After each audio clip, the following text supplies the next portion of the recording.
Welcome to Health in Veritas. I'm Harlan Krumholtz. And I'm Howie Foreman. We are physicians and professors at Yale University. We're trying to get closer to the truth about health and healthcare. This week, we have a special guest. Wait, Howie. This is a surprise this week on the guest. So let's just hold off on that. We'll do the first segment, and then we'll introduce the guest to the listeners. All right. Let's at least check in on current health news then. What's on your mind? Well, this week I was thinking I would share a little bit of a thing that's unfolding around vitamin C. I mean, most people who are listening know about vitamin C, and they also know broadly about the idea of promoting vitamins. But what they may not know is the long list of studies that have really failed to show that largely vitamins in a well-nourished society don't seem to be making a big difference. But that doesn't stop people from getting excited about it. It doesn't stop $1 billion business from occurring.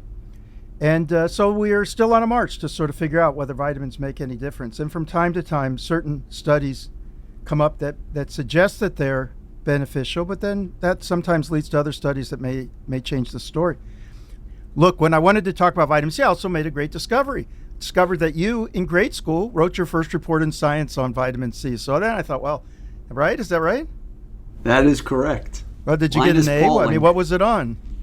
It was about Linus Pauling and ascorbic acid, vitamin C, and and I followed that so closely for like the next 10 years. It was a topic I couldn't stop focusing on. And that's a perfect example. Double Nobel Prize winner, brilliant guy. A little bit of a shaded legacy because of issues around his views on a wide range of social issues that turned out to be off the rails. But the no doubt smart guy, but then start pushing vitamin C for colds, and there's still a lack of strong evidence around that. I don't know. What was the conclusion of your third grade essay? That we didn't know. And I remember like feeling how brilliant that is that we don't know the answer. But Linus Pauling had won 2 Nobel Prizes and he believed it. So it definitely was my bias at the time. But anyway, the main thing that I was going to say was that vitamin C had been used in at least one single center small study, about 47 people, and the authors were giving intravenous vitamin C for a condition that's life-threatening, sepsis. Now, this is what happens when people tend to get, all their organ systems start to shut down in the face of a massive infection. It's responsible for about half the deaths among everyone who's hospitalized. Because this thing is just so devastating. And so we're constantly in search for ways to make earlier diagnoses and to intervene better. Anyway, these people put in place a randomized study. They suggested there was benefit.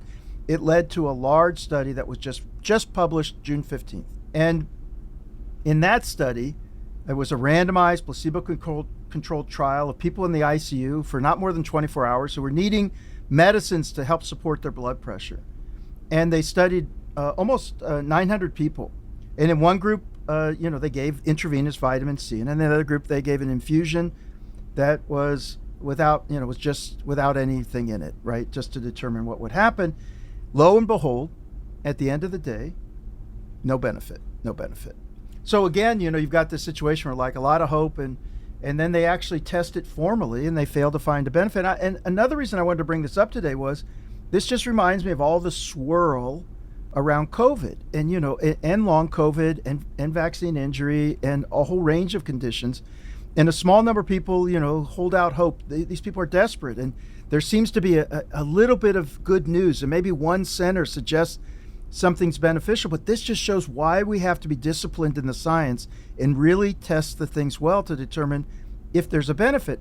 No, I mean, it makes me thankful that people do it. This trial on sepsis and vitamin C is really enormous in a sense. You mentioned over 800 people, I think. And by the way, one other vitamin that's been in the news over the last several months and throughout the pandemic has been vitamin D.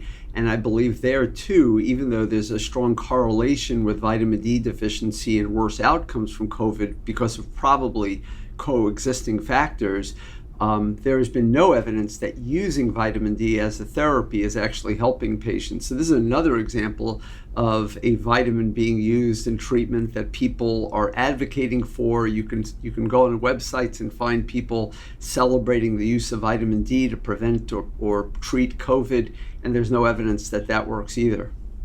Yeah. So Howie, let's move on to our special guest today. I thought that the listeners might enjoy this. We decided this week to have you as the special guest. You, Howie Foreman. Well, I'm shocked and surprised, but thank you. Well, you know, we searched high and low for the very best person we could find, and funnily enough, you were available at this time slot, so we were able to get you in this week. And let me just formally introduce you to people, and then I'm going to start off with a question just to get you going. But for those listening, you're very familiar with, of course, Professor Howard Foreman. You may know that he's a professor of diagnostic radiology and public health and economics and management, all those together. He directs the healthcare management program at the Yale School of Public Health and teaches healthcare economics in the Yale College Economics Department. He's the faculty founder and director of the MD-MBA program at the Yale School of Medicine, as well as faculty director of the healthcare focus of the School of Management's MBA executive program. I can't even get this all out, Howie, because it's so much. But I'll do one more. That you're co-founder with Marcella Nunez-Smith to the Posen Commonwealth Fund Fellowship in Health Equity Leadership Program, which focuses exclusively on the issues around health equity and trying to improve the careers of many people who are from underrepresented groups within our healthcare system. And you're so much more than that. I mean, I'm just trying to make the introduction. But one thing I wanted to start out with was there are people in our midst who want to make a career of being a great teacher and a great mentor. And you do many things. You do clinical things, you've done research, you're doing a lot of things. But what you're known for most, in my opinion, is being one of the best mentors, teachers in the world. So how did you do this? I mean, how were you attracted to this kind of career, and how did you make it a success? Yeah, it's interesting because I think one of the difficulties of mentorship is that it's almost by definition, uncompensated work. And so I think a lot of people are not able to make a lot of time for it. You do, by the way, just for our listeners. I mean, you're very kind about me, but I can give a long list of incredibly successful people that you've mentored. But it is like the core of what I am and what I have been. And I'm fortunate to be able to interact with students at the undergraduate, the graduate medical education, and so on levels. And now I have this role for the health system, which is clinical leadership development. And so I have the good fortune of meeting with people who are early mid-career professionals looking to continue leadership in healthcare. And it does start to feed on itself after a while, because once you build the network, you're able to connect people more easily and help them more easily. And I think it's always helped me that I am very satisfied in my own job and I have no aspirations. So when I reach out to someone and say, can you speak to somebody, people know that I'm not looking for anything in return. I'm just looking to help somebody. And I will remind people that there's mentorship, there's sponsorship, there's advice, there's coaching, there's different things you could do. In the last year and a half, I got trained as an executive coach, which is different than mentoring, and it's different than advising, and it's different from sponsorship.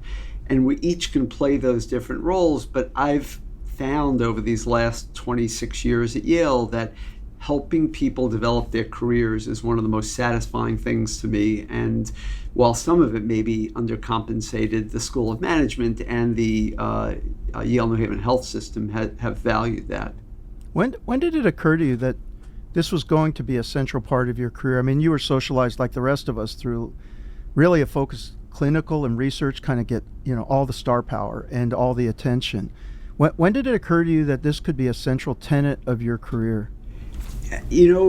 I'll be honest with you. I think I was starting to do this in high school. I was, for whatever reason, people who are much older than me wanted to talk to me about careers, about decisions, and I would talk to them. And there was this genuine sense, even though I was obviously very young, there was this genuine sense that just allowing people to talk and freely speak about what they were doing and why they were doing it would get them to realize things that they weren't otherwise coming to, what they enjoyed, what they didn't enjoy, what they felt they were really good at but enjoyed versus what they were really good at but hated, and trying to get to that intersection of things that make you happy, things that you are really good at, and things that other people value in you. The intersection of those three things is what most people are trying to achieve. Everybody is able to reach that intersection. How much we can make the intersection of those three things the core of what we do is the challenge for most people. And along the way, like I said, that it tends to be devalued and not adequately budgeted within the process. So somebody often doesn't say, well, that's great, you're doing so much mentoring, let's make sure that you're supported for that. I mean, that in general, in our discussions with our chiefs and so forth, I mean, it's just assumed we're going to do that work, but now you've made it a centerpiece. Can you just reflect? I mean, did you run into obstacles, to being able to establish that and getting the adequate credit for it? I know you're not seeking credit, but honestly, as you go up in your career, you've got to be promoted. You've got to get people to pay attention to this, not as a sidelight, which it is for many, but actually as a central way. And you, by the way, you're not a dean. So it's one thing for some dean of education, that's a job, but you're doing it as a faculty member, honestly. I mean, I know you started running programs. You actually began programs. But anyway, can you just talk about that path for, once you decide you're going to do that? I think it's very frustrating. I mean, I'm not going to lie about that. I mean, we very early on, there were people that said to me, why are you making so much time for these people? Like, it's not going to help you in any way, shape, or form. And I just felt obligated to do it. And so I would be meeting with students. As soon as I started teaching in the undergraduate Yale College, my office would be filled with undergraduates coming in for 30-minute meetings, and it was time consuming. Over time, I figured out how to make it more efficient and how to make sure I could be available. I now do Zoom office hours on weekends and so on. But it is undercompensated, or in most cases uncompensated in financial terms. But again, the intersection of those three circles is about making you feel better, having utility, having satisfaction in your work. And not every part of your job has to be compensated. There are things that you can do that are completely uncompensated but give you so much utility that it's worth it. And let's face it, at this point in both of our careers, we can point to people who we've helped who are highly successful. Many of those people will give us credit for some of their successes, however true or untrue that may be. And that's also deeply satisfying. Yeah. Oh, by the way, just quickly, you're an unbelievably, amazing healthcare economist, but you don't have a PhD. You got an MBA. You're a radiologist. How do you end up teaching in Yale College? Yeah, so that's a funny story where, the Balanced Budget Act in 1997 obviously passes in 97, and my life is miserable as an administrator in radiology. I don't think I realized just how dramatic that had an impact on the healthcare system, but it made my life miserable. And so I was looking how did it make it miserable? It was the single largest cut in hospital reimbursement in the history of Medicare. And being someone involved in hospital administration through radiology, we were expected to help figure out how the hospital could cut their budget. And it was just difficult. And at that time, I was really looking to leave medicine, leave Yale. I considered other opportunities. You came to my rescue at a time during that period, but one of those things is I reached out to the economics department and said, can I teach macroeconomics? And they laughed at me. They said, we have Nobel laureates teaching macroeconomics. We can't have a medical school faculty member. But within 5 seconds, he then said, but you know what? We have this fellow coming to teach health economics in the spring of 99. Would you be willing to teach it in the fall of 98? And I don't remember how long it took me to say yes, but it wasn't more than a minute. And by 1998, I started teaching in the econ department, and that first day teaching, that rush of teaching, and I come from a family of teachers, that has never left me. I love it to this day. It is the best drug, and that particular position, teaching in the econ department, is probably my most undercompensated job, but it is also my most enjoyable one. Well, maybe it's an opportunity for you to. I know your parents are so important to you and have been such formidable influences. Do you want to just say a word or two about who they are and how the role they've played in your life? Absolutely. I mean, it was, obvious from day one that my parents were teachers. They went off to teach every single day. My father wore a sport jacket and a tie, and so to this day, on the days I teach, I wear a sport jacket and a tie. They both were much loved by their students. I remember well my father coming home with gifts from students from a whole class because they just loved him. And the same thing went for my mother. And by the way, my sister is retiring from teaching this coming week. And so I'm going down to see her retirement party. So teaching was not just in the blood, but it was honored. And I came to realize later on that there's no higher service that we can give than to teach. And in fact, the word doctor derives from the word teacher, I think in Latin, but it's to teach. Yeah, no, it's so really remarkable. And of course, I've had the pleasure, honor of meeting your parents. They are amazing people, and they've touched me too, just by getting to know them. One of the things I've seen with your teaching also is sort of a commitment to, like what we're doing in the podcast, translating medical knowledge for the general public. How do you think about that? How do you effectively connect outside the profession to help educate people around issues that are going on in medicine? Yeah, so I try to learn from everybody, and I got on Twitter very early on, but didn't use Twitter until 6 years ago. But I learned a lot from you on Twitter in the fact that we can really influence people's understanding of complex issues through Twitter. You mostly communicate with a sophisticated medical audience. My goal has always been to talk to people that are not necessarily in the field, and that's why it's been great with you that we get to do this podcast. Our audience is sort of purposefully not necessarily doctors or PhDs, but people who are educated and interested in health and healthcare. And between, if you think about what both of us do right now, we have medical communications, we have a podcast, we have Twitter and other social media that we use, we have teaching opportunities, in my case, a lot of teaching opportunities.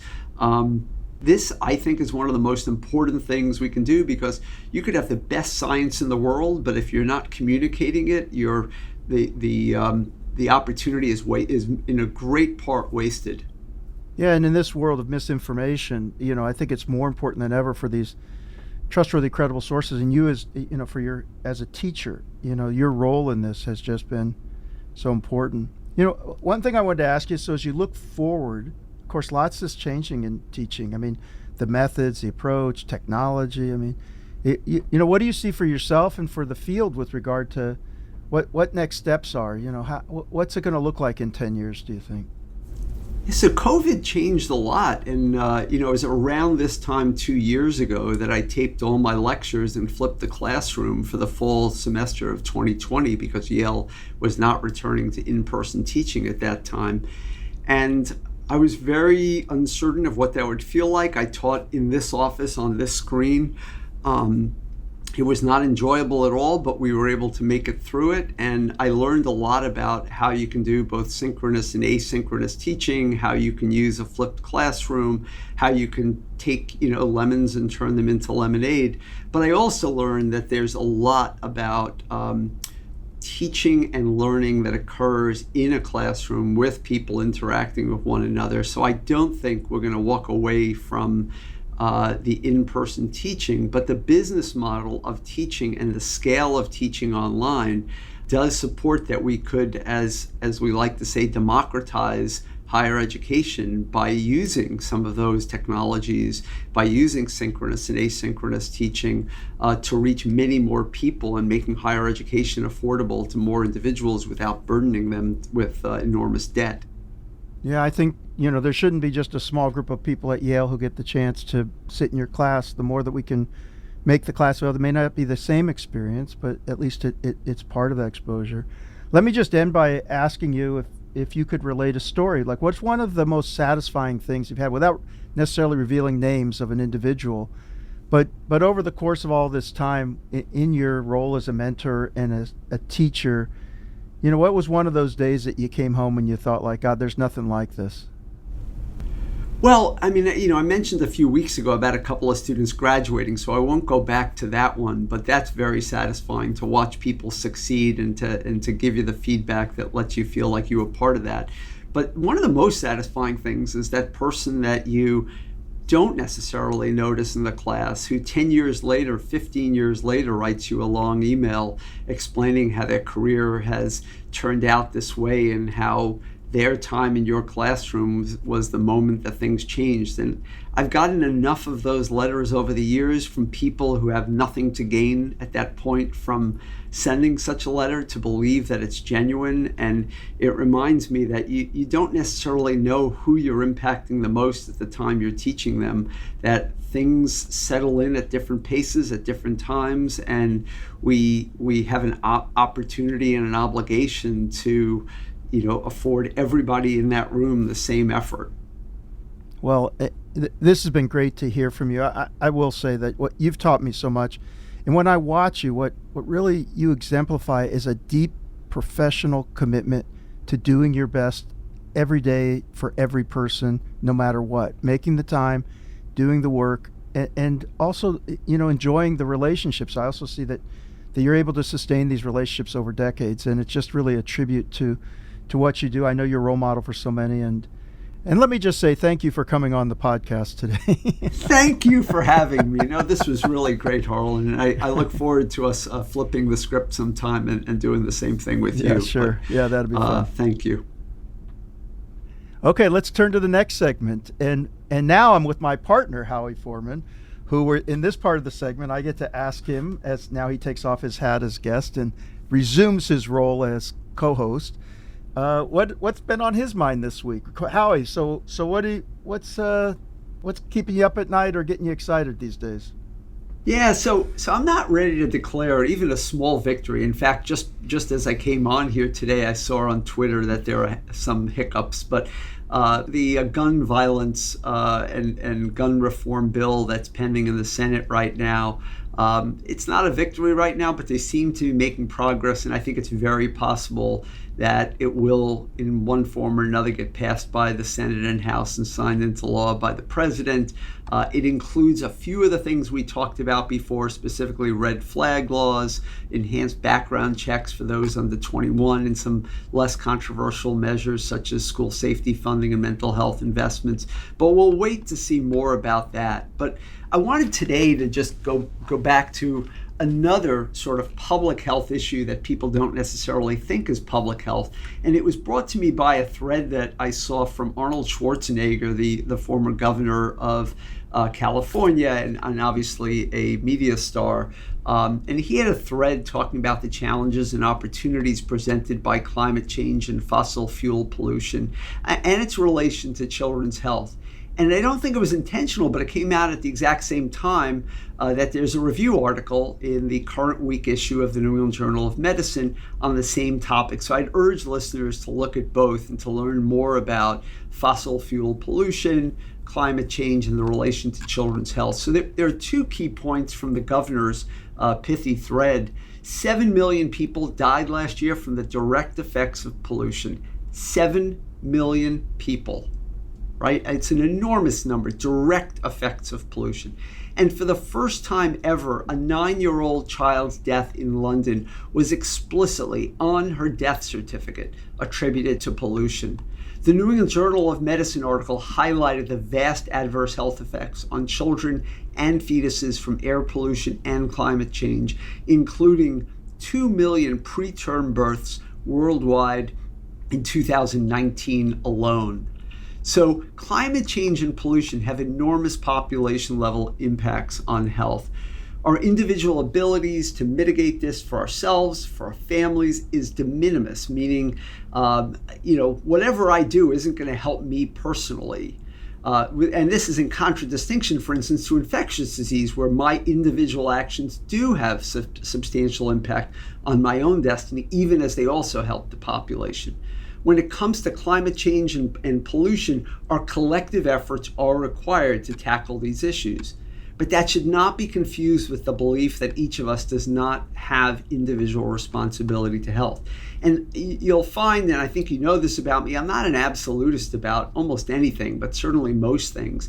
But each person will make daily choices that are either going to preserve, improve, or worsen our environment. And some days we might do all three of those things. But if we each make an effort to leave the world in a slightly better place than when we arrived, everyone would benefit. And in Hebrew, we call this tikkun olam, or repair the world. And frankly, we just need more of this right now.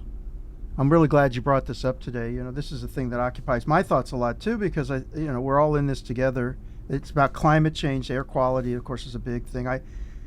As you know, I spent a lot of time in China over the last decade prior to the pandemic, and especially around 2014. You may remember the Beijing airpocalypse. It was such a dense fog, but it wasn't a natural fog. It was a man-made pollution fog that your visibility was only a couple hundred yards, and then there's been a spate of articles that just show how when the daily maximum PM 2.5, the small particles in the air get to a certain level, and you're talking about it in the UK, but when we look at Delhi, we look at Beijing, actually China's gotten a little bit better, but we look at a lot of cities around the world. They are much, much worse, and people are much less protected because of the situation. Then we see the heat in India, where air conditioning is really only for a minority of the population. We see greater possibilities of harm. So this is something we all have to dig into, recognize. It's on the magnitude of a pandemic. The number of people who can be harmed, and our capacity to actually mitigate, is also substantial if we'll just act together. So yeah, I'm glad you brought it up. It's a major issue, and one that should hold our attention. Yeah, and I will say that there are people who are enormous advocates for sort of government action on these topics who aren't necessarily doing I'm not criticizing any specific individuals, but I think it's not going to be about the government solving this. It's going to be about us all working together and the government doing its part to make progress in this direction. And I thought, Schwarzenegger's thread, for those of you who see it, and we'll link it in the in our posting, but his thread was good. It was actually a very optimistic thread, even though he talked about this 9-year-old girl dying. I have this dream that our society changes its tune and says our whole reason for being is to make it better for those who follow us, and not to be so focused on what it's like tomorrow or the next day, but actually to say, what's it going to be like in 20, 30, 40 years? And let people know that we were the ones who invested in that better future, even with some uncertainty about different actions. But we're going to place bets that if we do certain things, it's going to be better for those who follow. And that's just not the spirit right now. We have to try to figure out how to make it so that our own sacrifice for the future builds a better planet, builds a better future. 100%. You've been listening to Health in Veritas with Harlan Krumholtz and Howie Foreman. So how did we do? To give us your feedback or to keep the conversation going, you can find us on Twitter. I'm at HMKYALE, that's HMK Yale. And I'm at the Howie, that's at THEHOWIE. Aside from Twitter and our podcast, I'm fortunate to be the faculty director of the healthcare track and founder of the MBA for Executives program at the Yale School of Management. Feel free to reach out via email or for more information on our innovative programs, or you can check out our website at som.yale.edu/EMBA. And after today, why wouldn't somebody want you as a mentor? So they should check out this program. Health in Veritas is produced with the Yale School of Management. Thanks to our researcher, Jenny Tan, and to our producer, Miranda Schaefer. Talk to you soon, Howie. Great session today. Thanks, Harlan. Thanks very much. Talk to you soon.